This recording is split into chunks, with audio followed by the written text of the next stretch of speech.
বাবা ভালো বলে সন্তান ভালো হবে বিষয়টা এমন না। হ্যাঁ, তো বাবার দেলোয়ার হোসেন সাঈদী আর মাসুদ সাঈদী বা শামীম সাঈদী এক জিনিস না। বাবার দোহাই দিয়ে জনগণকে বিভ্রান্ত করা যাবে না। তো এখন আপনি যদি বলেন সাঈদী সাহেব তার ছেলে এক না, তাহলে জনগণ প্রশ্ন করে শহীদ জিয়া আর তার ছেলে তারেক রহমান এটাও তো এক না, হাসিনা তার ছেলে ওটাও তো এক না, এরশাদ তার ছেলে কি নাম শাহ ওটাও তো এক না।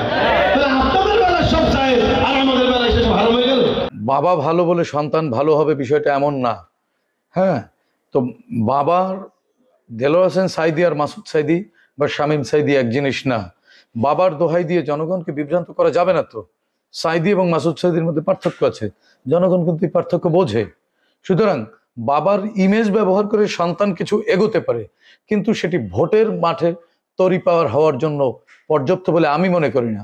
সাধারণ মানুষ কিন্তু এখানে ওই দেলোয়ার হোসেন সাঈদীকে সম্মান করে, শ্রদ্ধা করে, তাই বলে আবারও মানে তার সন্তানকে ভোট দিয়ে দিবে এটা আমি বিশ্বাস করি না।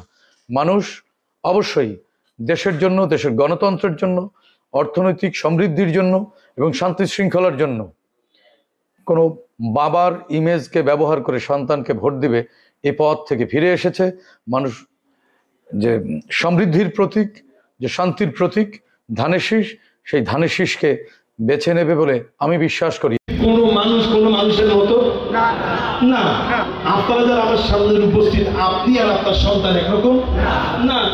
এখন আপনি যদি বলেন সাঈদী সাহেব তার ছেলে এক না, তাহলে জনগণ প্রশ্ন করে শহীদ জিয়া আর তার ছেলে তারেক রহমান এটাও তো এক না, হাসিনা তার ছেলে ওটাও তো এক না, এরশাদ তার ছেলে কি নাম শাহ ওটাও তো এক না। তাহলে আপনাদের বেলায় সব সাহেব আর আমাদের বেলায় সেসব ভালো হয়ে গেল। সব ভাওতাবাজি বলে জনগণকে বিভ্রান্ত করা যাবে না, কারণ এই জনগণ আমাদেরকে আপনাদের মতো টাকা বিলানোর কারণে ভালোবাসে না। এই জনগণ আমাদেরকে আমাদের আচারে ব্যবহারে ভালোবাসে। সম্মানিত ভাইরা, আসুন আমরা দেশটাকে গড়ব, ওরা ওদের মতো কাজ করুন।